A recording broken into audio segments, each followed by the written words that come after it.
दो विषयों पर आज गौरव जी आपसे बातचीत करेंगे, अपना विषय रखेंगे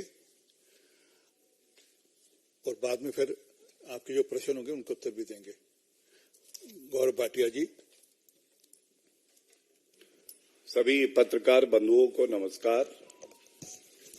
आरपी सिंह जी को भी नमस्कार, धन्यवाद। आज ये प्रेस वार्ता दो प्रमुख बिंदुओं पे करी जा रही है और आज सुबह से ही सबसे पहले खबर चल रही थी कि जो शराब घोटाले के किंगपिन हैं, सरगना हैं, उनका बायां हाथ आज घबरा के हिल रहा है, डर लग रहा है। बायां हाथ क्यों कहा? दाहिना हाथ जो था, जिसको कट्टर ईमानदार का सर्टिफिकेट शराब घोटाले के किंगपिन पापी आपके अरविंद केजरीवाल देते थे, वो तो 7.5 महीने से जेल में है।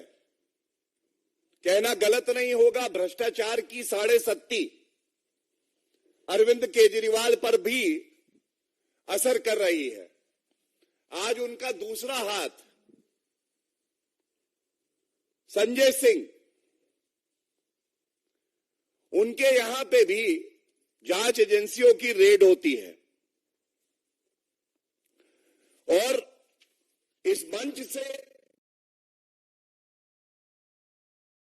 हम उठाना चाहेंगे। सबसे पहले इस पूरे शराब घोटाले में ये देश की जनता और दिल्ली की जनता जान चुकी है कि कोई सरगना है, किंगपिन है तो वो अरविंद केजरीवाल है। उन्हीं के इशारे पे ये शराब घोटाला दिल्ली में हुआ है।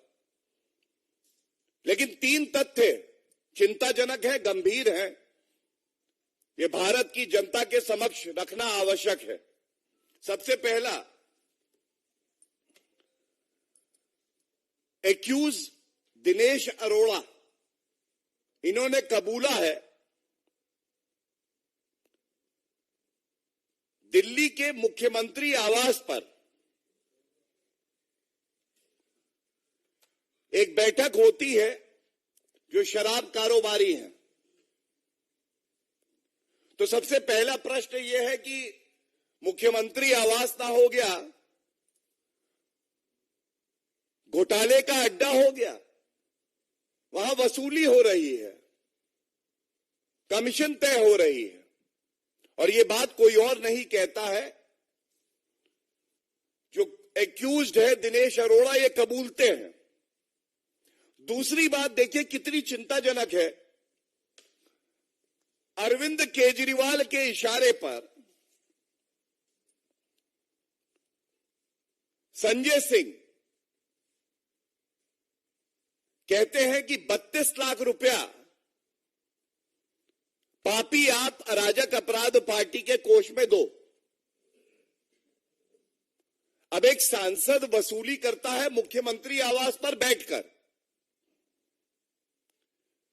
इससे यह भी स्पष्ट हो जाता है कि 32 लाख की रिश्वत जो कि चेक से ली गई है,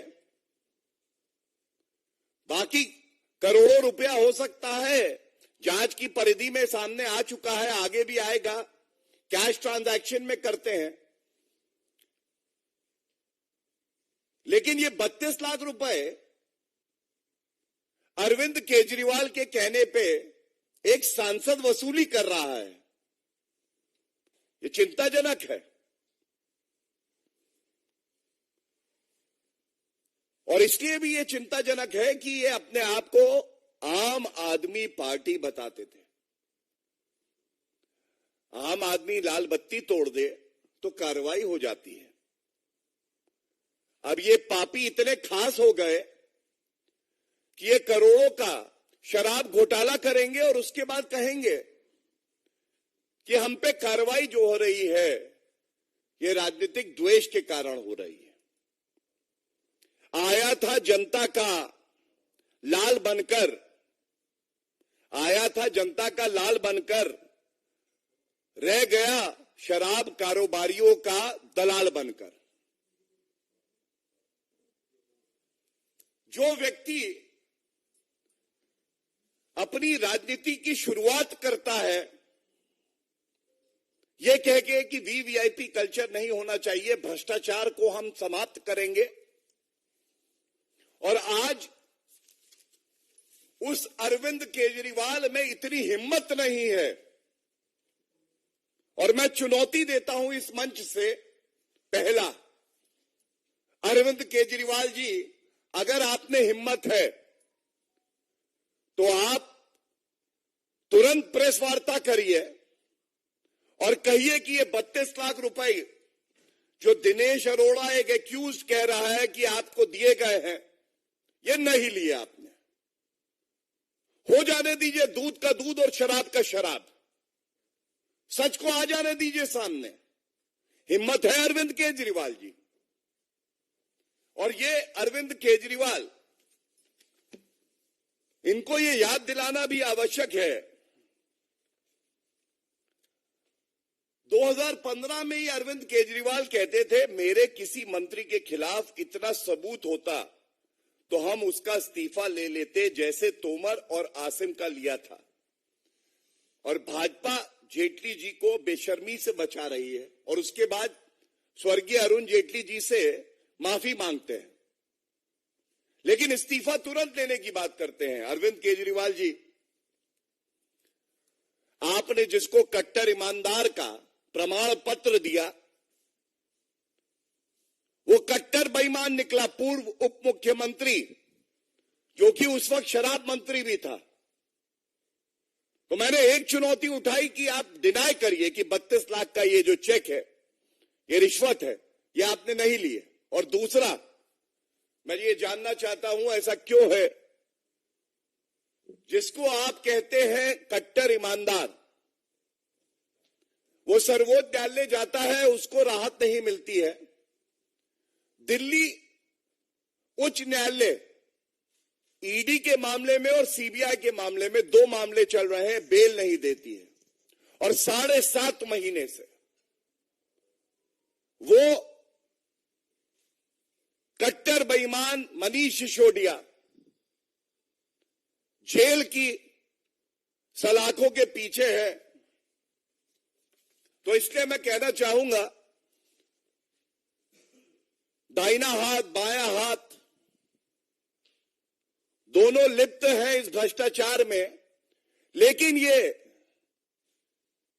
10 सर वाला भ्रष्टाचारी रावण कौन है? ये तो अरविंद केजरीवाल की ही सोच है, जो मजबूर करती है अपने सांसदों को, मंत्रियों को, भ्रष्टाचार करो और मेरी तिजोरी भर दो। तो हम हमेशा कहते हैं जैसे जैसे जुड़ रही है कड़ी, जैसे जैसे जुड़ रही है कड़ी, अरविंद केजरीवाल के पास आ रही है हथकड़ी। और यह भी सच है कि अरविंद केजरीवाल घबराए हैं, वो डरे हुए हैं। जांच एजेंसियों के नाम से वो थर-थर कांपते हैं कि मुझे बचा लो। लेकिन कान खोलकर सुन लीजिए अरविंद केजरीवाल जी,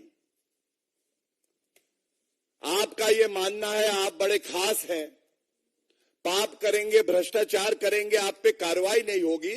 और जनता का मानना, जांच एजेंसियों का मानना यह है कि कानून से ऊपर कोई नहीं है। कानून के दायरे में कार्य हो रहा है, कानून अपना काम कर रहा है, और न्यायालय जो कदम कानून की जांच एजेंसियां उठाती हैं उसमें हस्तक्षेप नहीं कर रहा। यह दर्शाता है कि प्रथम दृष्टया पापी आपके नेताओं के खिलाफ सबूत भी है, साक्ष्य भी है, प्रमाण भी है। और जो शराब घोटाले का किंगपिन है, इसको कोई बचा नहीं सकता है। हमें ये यकीन है जांच एजेंसियां अपना काम करेंगी और कानून से ऊपर कोई नहीं है, चाहे वो बड़े संवैधानिक पद पर भी बैठा हो, उसके खिलाफ भी कार्रवाई होगी। अब इस बिंदु पे जो बातें हमें रखनी थी वो मैंने आपके समक्ष रखी।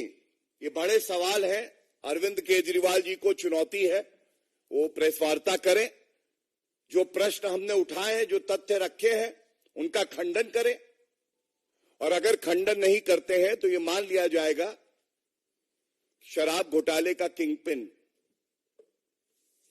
कट्टर बेईमान अरविंद केजरीवाल ही है। धन्यवाद। दूसरी प्रेस वार्ता जो है, ये हमने देखा किस तरह से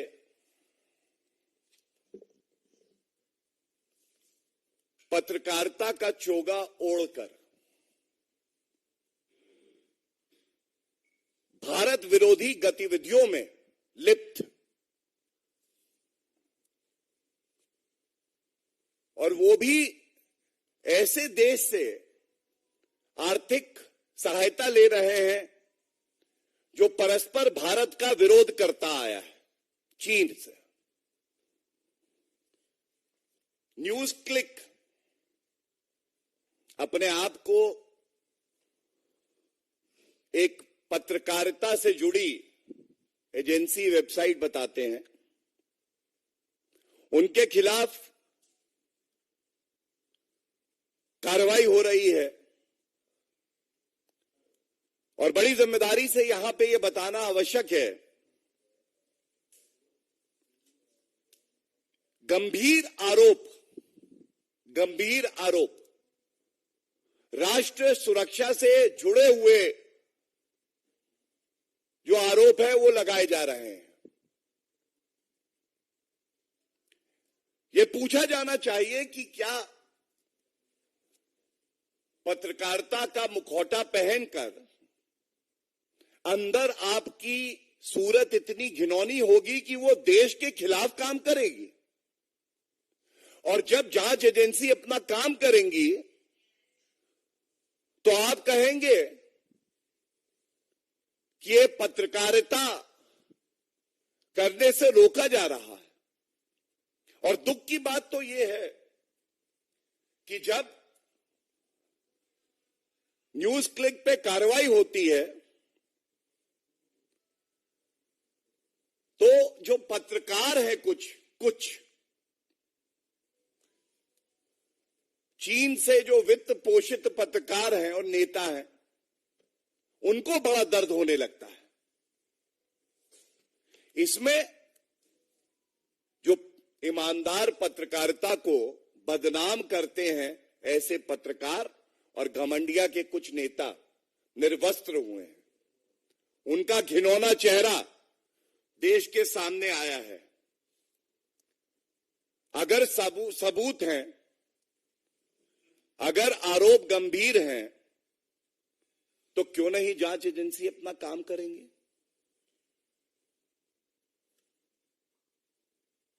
अगर कोई विदेशी शक्ति भारत को कमजोर करने के लिए फंडिंग करती है और उस पर ठोस कार्रवाई जांच एजेंसी करती है, तो घमंडिया के नेताओं को और जो घिनौने चेहरे वाले कुछ पत्रकार हैं उनको क्यों दर्द होने लगता है? इनकी आस्था न्यायालय में नहीं है, क्योंकि आज की खबर है कि दिल्ली के कोर्ट ने जो फाउंडिंग एडिटर है न्यूज क्लिक के, मिस्टर प्रबीर पुरकयास्था, 7 दिन की इनको पुलिस कस्टडी में भेजा है। 7 दिन की पुलिस कस्टडी में। तो जो ये हो हल्ला कल से मचाया जा रहा था, पत्रकारिता की बात करी जा रही थी, चौथा स्तंभ है, बिल्कुल है, लेकिन एक सच्चा ईमानदार भारतीय पत्रकार एक विरोधी देश से फंडिंग नहीं लेगा, वो भारत को दीमक की तरह खाएगा नहीं। और इसीलिए बिल्कुल स्पष्ट ये यहां से बताना चाहते हैं कि पहला पुख्ता सबूत है जो खबर आ रही है, इसीलिए मनी लॉन्ड्रिंग का और यूएपीए का मामला दर्ज किया गया है। और जो पत्रकार और नेता भारत विरोधी गतिविधियों में लिप्त पाए जाएंगे, जिनकी सोच चीनी और असली चेहरा पाकिस्तानी होगा, वो ये ना सोचे कि उन्हें बख्शा जाएगा। आज भारत की जनता ये उम्मीद करती है आदरणीय श्री नरेंद्र मोदी जी की सरकार से कि कोई भी व्यक्ति अगर भारत विरोधी गतिविधियों में लिप्त है तो उसके खिलाफ सख्त से सख्त कार्रवाई होनी चाहिए। और ये जो 303 सीटें भारतीय जनता पार्टी को जनता ने दी, जो आशीर्वाद दिया, ये इसीलिए दिया था क्योंकि जनता को विश्वास था आदरणीय प्रधानमंत्री श्री नरेंद्र मोदी जी, जो टुकड़े टुकड़े गैंग के सदस्य हैं, उनको बख्शेंगे नहीं। कानून के तहत सख्त से सख्त कार्रवाई होगी। और इसी कड़ी में मैं आपको बता दूं, न्यायालय में, कानून में, संविधान में, चाहे वो घमंडिया कांग्रेस हो, चाहे और लोग हों जैसे संजीव भट्ट, तीस्ता सीतलवत, ये लोग सोचते हैं ये कानून से ऊपर है। मैं बताना चाहूंगा कि सर्वोच्च न्यायालय का अभी फैसला आया, संजीव भट्ट बेबुनियाद आरोप सरकार पे लगाते हैं, उनकी 3 याचिकाओं को खारिज किया गया और 3 लाख रुपए की कॉस्ट लगाई गई। 3 उनकी याचिकाओं को खारिज किया गया और 3 लाख की कॉस्ट लगाई गई। क्या कोई घमंडिया का नेता इस पे टिप्पणी देगा? और ये वो कांग्रेस पार्टी हो, टीएमसी हो, समाजवादी पार्टी हो, पापी आप हो, कुछ दिन पहले लोकतंत्र का, अभिव्यक्ति की आजादी का गला खुद घोट रहे थे 14 वरिष्ठ पत्रकारों को बॉयकॉट किया इन्होंने, केवल इसलिए कि वो पत्रकार अपना काम ईमानदारी से कर रहे थे। आप उनसे सहमत हो या ना हो, आप एक पत्रकार को उसका काम करने से रोक नहीं सकते हैं। देश की जनता ने इस घमंडिया को, इंडी अलायंस को बॉयकॉट कर दिया। ये ईमानदार पत्रकारों को क्या बॉयकॉट करेंगे? और इसीलिए आज सवाल है कि जब न्यूज क्लिक जैसी चीनी फंडेड एजेंसियों पे कार्रवाई होती है तो घमंडिया, राहुल गांधी, प्रमोद तिवारी, तमाम ऐसे नेता हैं जो बाहर आ जाते हैं इनका बचाव करने। तो इतना घबराए हुए क्यों हो? कहना गलत नहीं होगा, थरथर क्यों कांप रहे हो? चीन से कांग्रेस के क्या लिंक है ये हम सब जानते हैं। 2 करोड़ से ज्यादा की रिश्वत लेना, एमओयू करार साइन करना पार्टी टू पार्टी, जो आज तक सार्वजनिक नहीं हुआ। और उसके बाद जब ईमानदार जांच एजेंसी अपना काम करती है तो आप दबाव बनाने का कार्य करते हैं। मैं इतना ही कहूंगा, कोई भी चीनी दलाल वो कानून से ऊपर नहीं है। कानून अपना कार्य कर रहा है। और ये सवाल देश की जनता पूछ रही है कि जब देश की जनता जांच एजेंसियों के साथ खड़ी है,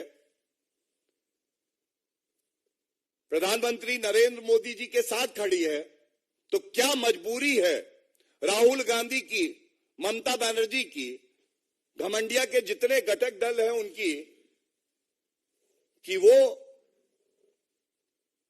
ऐसी शक्तियों के साथ खड़े हैं जो भारत का भला नहीं चाहती। इन सब से निपटा जाएगा। कानून के तहत निपटा जाएगा और किसी को बख्शा नहीं जाएगा। ये बात बिल्कुल स्पष्ट इस मंच से हम लोग करना चाहते हैं। धन्यवाद। कोई प्रश्न किसी का? एक मिनट, पहले फर्स्ट प्रेस कॉन्फ्रेंस पे ले लेते हैं और उसके बाद सेकेंड वाले। सही है। प्रज्ञा, प्लीज।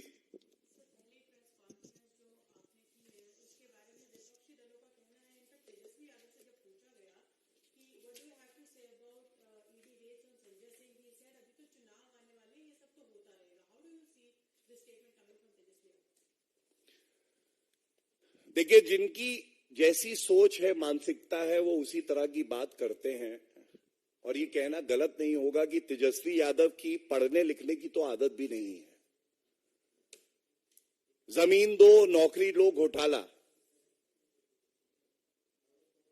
परिवार ने ही किया है, यादव परिवार ने।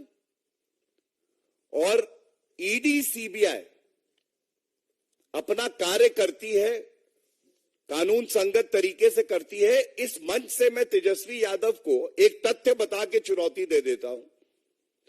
एक खबर यह आ रही थी कि अभी जमीन दो नौकरी लो मामले में बेल दी है न्यायालय ने। अगर यह सत्य है तो फिर न्यायालय अपना काम कर रहे हैं, जांच एजेंसी अपना काम कर रही है। 7.5 महीने से मनीष सिसोदिया को दिल्ली उच्च न्यायालय ईडी और सीबीआई दोनों मामलों में बेल नहीं देता है, तो ये कहते हैं न्यायपालिका भी दबाव में है। तो ये विरोधाभास है। और दूसरी बात मैं इतना ही कहूंगा, भारतीय जनता पार्टी एनडीए की सरकार आदरणीय प्रधानमंत्री नरेंद्र मोदी जी के नेतृत्व में देश को मजबूत कर रही है। चुनाव आते जाते रहेंगे। भारत को आगे बढ़ना है, मजबूत होना है और G20 सम्मेलन हो, चंद्रयान 3 सक्सेसफुल लॉन्चिंग हो। अभी हमने देखा कैसे नारी शक्ति वंदन अधिनियम, ये सब ऐतिहासिक कदम है। तो जांच एजेंसी चुनाव को दिमाग में रख के कोई कार्य नहीं करती है, कानून को मद्देनजर रखते हुए वो अपनी कार्रवाई कर रही है। धन्यवाद।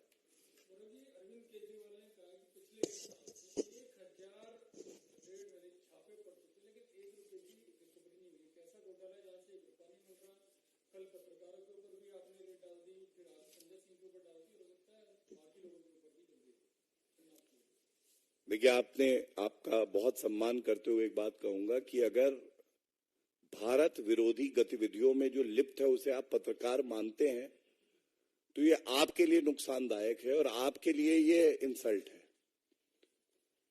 मैं केवल अरविंद केजरीवाल जी को एक बात जरूर कहूंगा, मनीष सिसोदिया की बेल एप्लीकेशन जब दिल्ली हाईकोर्ट ने रिजेक्ट करी थी तो उसमें कुछ बातें प्रमुखता से कही थी। पहला, प्रथम दृष्टया यह स्पष्ट है कि किकबैक लिए गए।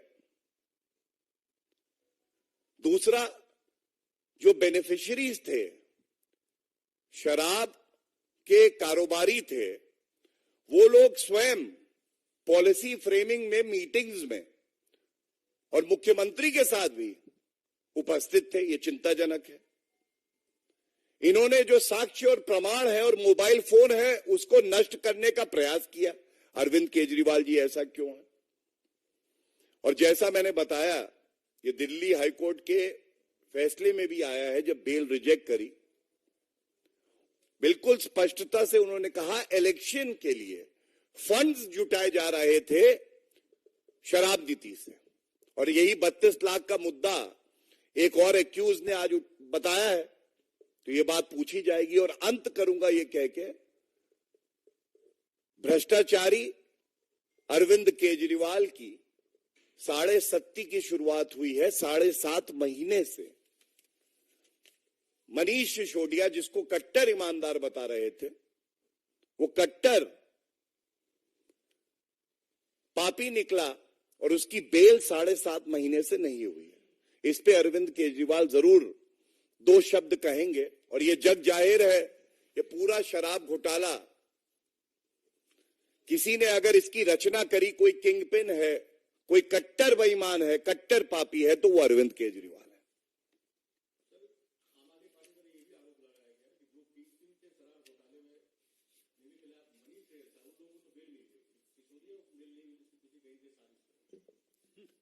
देखिए, इसीलिए मैंने कहा कि कानून की नजरों में सब बराबर होते हैं, और क्योंकि मैं एक वरिष्ठ अधिवक्ता हूं तो आपको बता दूं, किसी भी मामले में जो अभियुक्त होता है उसका रोल क्या है, इस पे निर्भर करता है कि आदेश न्यायालय क्या करेगा। और दिल्ली उच्च न्यायालय तक, सर्वोच्च न्यायालय में उनकी याचिका एक बार निरस्त हो चुकी है, अभी भी लंबित है सर्वोच्च न्यायालय में दोबारा।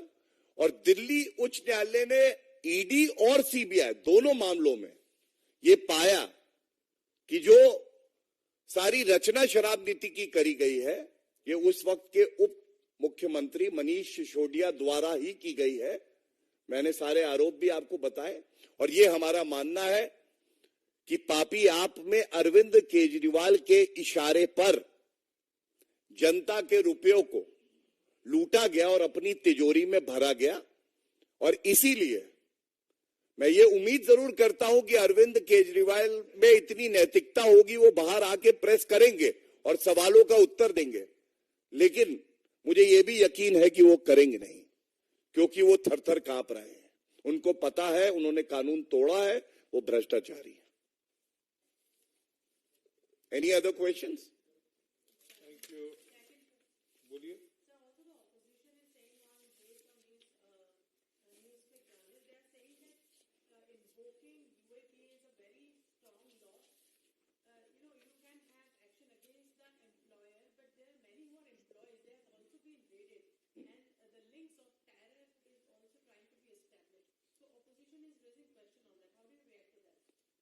First of all, you are a very erudite and well-read press reporter.